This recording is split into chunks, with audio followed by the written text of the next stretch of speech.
Hello students, welcome to our channel Political Science with PS.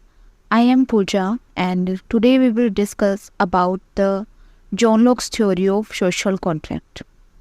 John Locke के सामाजिक समझौता सिद्धांत के बारे में आज हम डिस्कस करने वाले हैं। इससे पहले हमने जॉन लॉक की मानव स्वभाव की अवधारणा और साथ ही साथ प्राकृतिक अवस्था की अवधारणा के बारे में डिस्कस किया था और आज हम जॉन लॉक के सामाजिक समझौता सिद्धांत के बारे में डिस्कस करेंगे। अगर आप इस वीडियो की पीडीएफ पाना चाहते हैं तो हमारे टेलीग्राम चैनल को ज्वाइन करें। टेलीग्राम का लिंक वीडियो के डिस्क्रिप्शन बॉक्स में दिया गया है। तो चलिए स्टार्ट करते हैं जॉन लॉक का सामाजिक समझौता सिद्धांत। जॉन लॉक जो है उनके राजनीतिक चिंतन का सर्वाधिक प्रमुख भाग जो है वो सामाजिक समझौता का सिद्धांत ही है। सामाजिक समझौता सिद्धांत को वैसे तो सबसे पहले होब्स ने दिया था, लेकिन लॉक ने उसे उदारवादी आधार प्रदान किया है। लॉक भी होब्स के इस विचार से ही सहमत था कि राज्य की जो उत्पत्ति होती है वो समझौते का ही परिणाम है, न कि किसी दैवीय इच्छा का। राज्य समझौते के द्वारा ही उत्पन्न होता है। लॉक के इस सिद्धांत का विवरण उसकी पहली पुस्तक, जिसका नाम है शासन के 2 निबंध, उसमें इस सिद्धांत का विवरण मिलता है। लॉक ने कहा है कि प्राकृतिक अवस्था में कुछ कमियां थी, इसीलिए उन कमियों को दूर करने के लिए ही समझौता किया गया। तो पहले हम ये डिस्कस करेंगे कि जॉन लॉक की जो प्राकृतिक अवस्था थी उसमें क्या क्या कमियां थी। उन कमियों को दूर करने के लिए समझौता किया गया था। तो सबसे पहले उन कमियों को जानना जरूरी है। सबसे पहली कमी थी नियम स्पष्टता का अभाव है।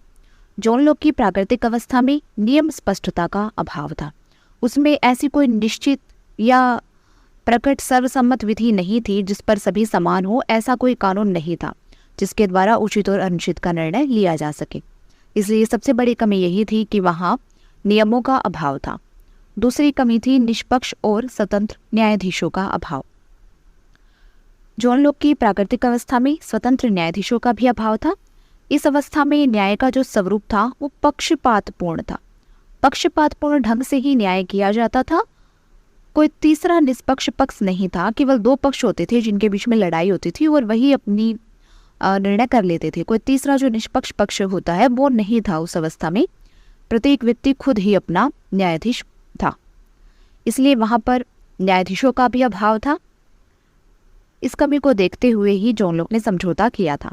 तीसरी कमी है कार्यपालिका का भी अभाव था। इस अवस्था में निर्णय को लागू करने के लिए कार्यपालिका का भी अभाव था, इसलिए निर्णयों को अच्छे ढंग से लागू नहीं किया जा सकता था। इसलिए प्राकृतिक अवस्था में जो ये असुविधाएं और कठिनाई पाई गई थी, इनसे बचने के लिए ही मनुष्यों ने आपस में एक समझौता किया। तो इस प्रकार हम देखते हैं कि जॉन लॉक की प्राकृतिक अवस्था में 3 कमियां थी। निर्णयों को लागू करने वाली संस्था का अभाव, नियम स्पष्टता का अभाव और स्वतंत्र न्यायाधीशों का अभाव। जो आज के टाइम में सरकार के 3 अंग पाए जाते हैं, विधान पालिका, कार्यपालिका और न्यायपालिका, उन तीनों ही अंगों का उस टाइम में अभाव था। इसलिए इन कमियों को दूर करने के लिए ही लोगों ने आपस में मिलकर समझौता किया था।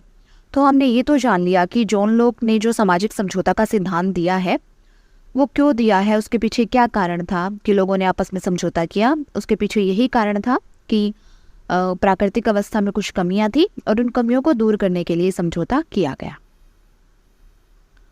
अब हम लॉक के सामाजिक समझौता को समझ लेते हैं कि सामाजिक समझौता कैसे हुआ है, किन किन के बीच में हुआ है।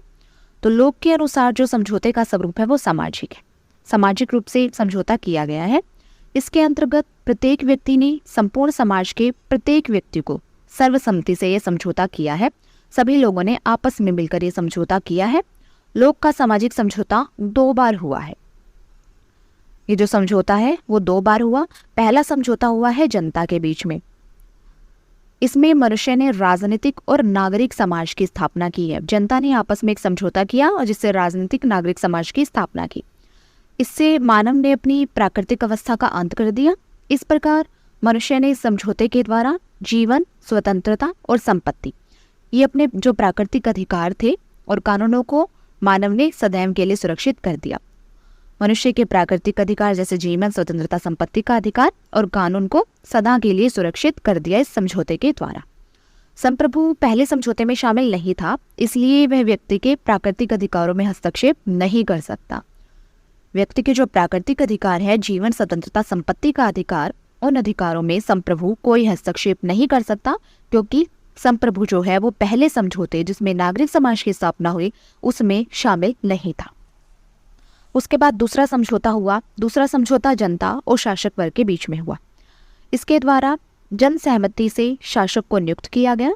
शासक जो है वो नागरिक समाज के अभिकर्ता के रूप में जीवन, स्वतंत्रता और संपत्ति के प्राकृतिक अधिकारों के अंतर्गत ही कानूनों की व्याख्या और उसे लागू करेगा। शासक नागरिक समाज के ट्रस्टी के रूप में अपने कर्तव्यों का पालन करता है।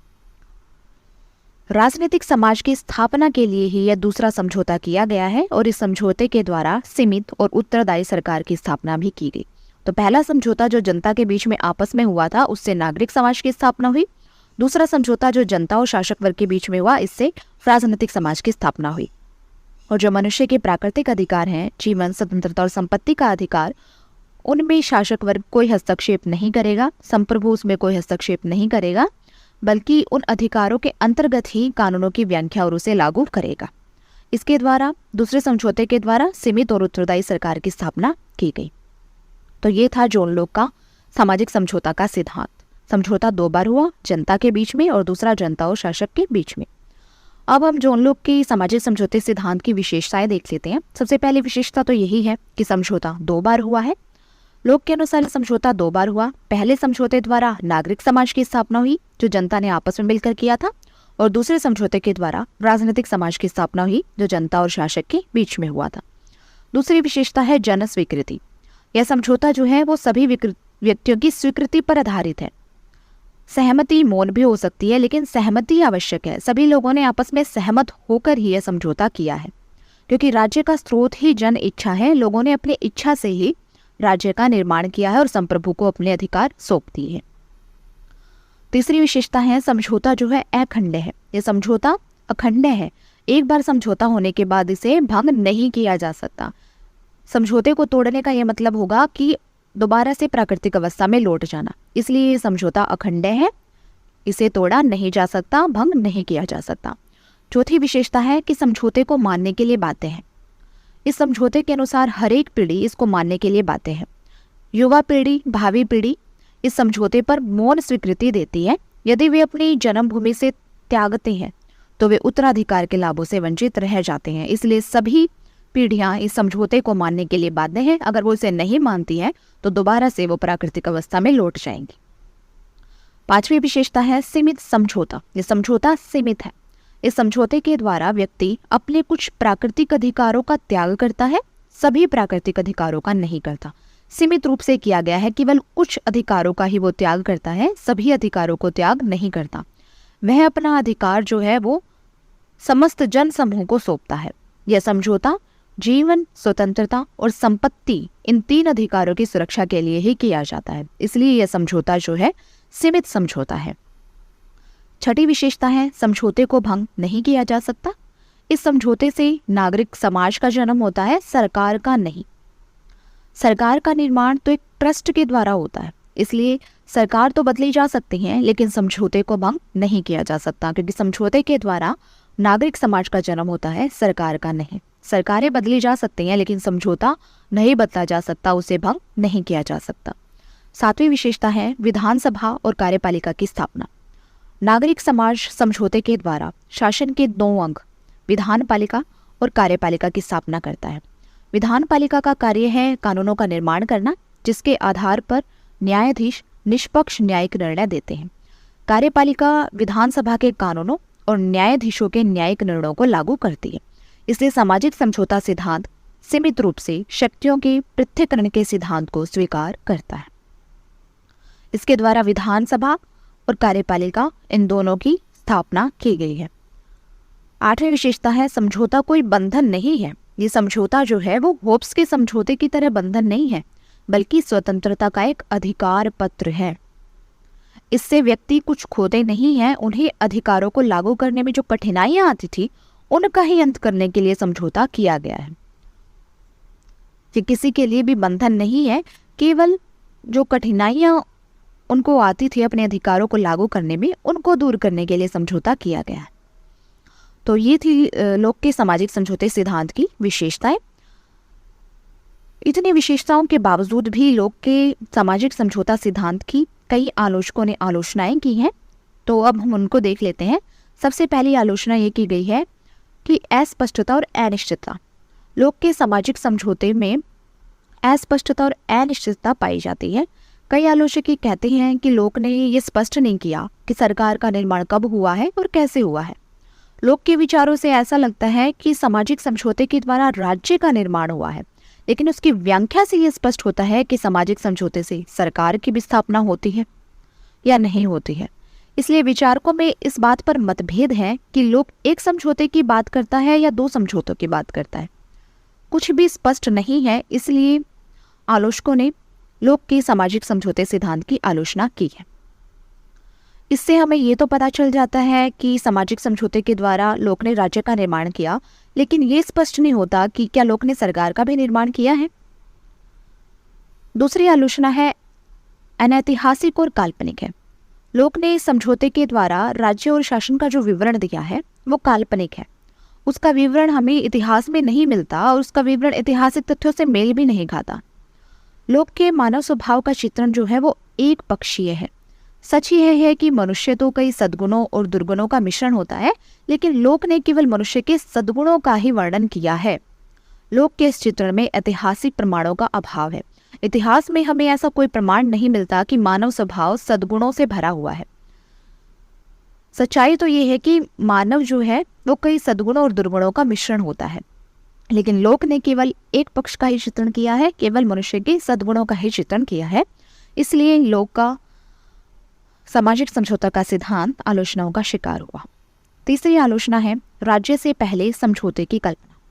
सामाजिक समझौते का एक दोष यह भी है कि यह सिद्धांत जो है वो राज्य से पहले समझौते की कल्पना करता है, परंतु समझौता जो है वो राज्य की स्थापना के बाद ही किया जा सकता है, लेकिन लोक ने राज्य से पहले ही समझौते की कल्पना करके अपने इस सिद्धांत को आलोचना का शिकार बना लिया।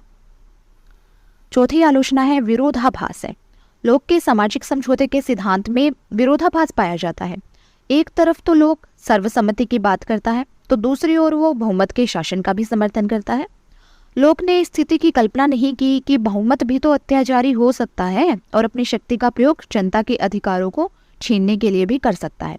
इसलिए लोक के सामाजिक समझौता सिद्धांत में विरोधाभास पाया जाता है। सर्वसम्मति की बात भी और साथ ही साथ बहुमत के शासन की भी बात करता है, लेकिन बहुमत का शासन कभी कभी अत्याचारी हो जाता है और अधिकारों को छीन भी सकता है। पांचवी आलोचना है प्राकृतिक अवस्था में मानव जो है वो शासन से अपरिचित थे, उन्हें शासन का कोई ज्ञान ही नहीं था। लोक ने राज्य और शासन में अंतर करते हुए विधान पालिका और कार्यपालिका की स्थापना की है, लेकिन आलोचकों का ये कहना है कि प्राकृतिक अवस्था में मनुष्य जो है वो शासन से अपरिचित थे, इसलिए उनसे राजनीतिक परिपक्वता की उम्मीद नहीं की जा सकती। उन्हें उस चीज का ज्ञान ही नहीं है, तो उनसे राजनीतिक परिपक्वता की उम्मीद कैसे की जा सकती है। सामाजिक समझौते में लोक ने जो मानव की राजनीतिक सूझबूझ दिखाई है उसकी कल्पना नहीं कर सकते, क्योंकि जब तक किसी व्यक्ति को उस चीज का ज्ञान ही नहीं होगा तब तक वो उस चीज की सूझबूझ कैसे दिखाएगा, उस चीज में उसकी समझ कैसे विकसित होगी। तो इस प्रकार जो लोक ने प्राकृतिक अवस्था का वर्णन किया है उसमें जो मानव थे वो शासन से अपरिचित थे, उन्हें शासन का कोई ज्ञान नहीं था। इस प्रकार लोक के सामाजिक समझौते के सिद्धांत की बहुत सारी आलोचनाएं की गई। अनेक विचारकों ने तो यहाँ तक कह दिया कि लोक में कुछ भी नया नहीं है। ऐसा कार्य तो पहले भी कई दार्शनिकों ने कर लिया है, लेकिन लोक के समझौते की जो विशेषता है, सबसे बड़ी विशेषता यह है कि लोक ने इसे सुनिश्चितता प्रदान की है। इस प्रकार लोक जो है वो एक महत्वपूर्ण और प्रभावशाली विचारक माने जाते हैं। हालांकि ये समझौता सिद्धांत जो है सबसे पहले होब्स ने दिया था, लेकिन लोक ने उसे उदारवादी आधार प्रदान करके एक महत्वपूर्ण भूमिका निभाई है और इसे सुनिश्चितता प्रदान की है। यही लोक की सबसे महत्वपूर्ण विशेषता है। तो इस प्रकार हमने लोक के सामाजिक समझौते सिद्धांत के बारे में आज डिस्कस किया है। लोक का समझौता 2 बार हुआ है, एक बार जनता के बीच और दूसरा जनता और शासक के बीच। उसके बाद हमने लोक के सामाजिक समझौते सिद्धांत की विशेषताएं देखी और लास्ट में हमने उसकी आलोचकों ने जो आलोचनाएं की हैं उसके बारे में भी डिस्कस किया। तो आज की क्लास में इतना ही, मिलते हैं नेक्स्ट क्लास में एक नए टॉपिक के साथ। Thank you.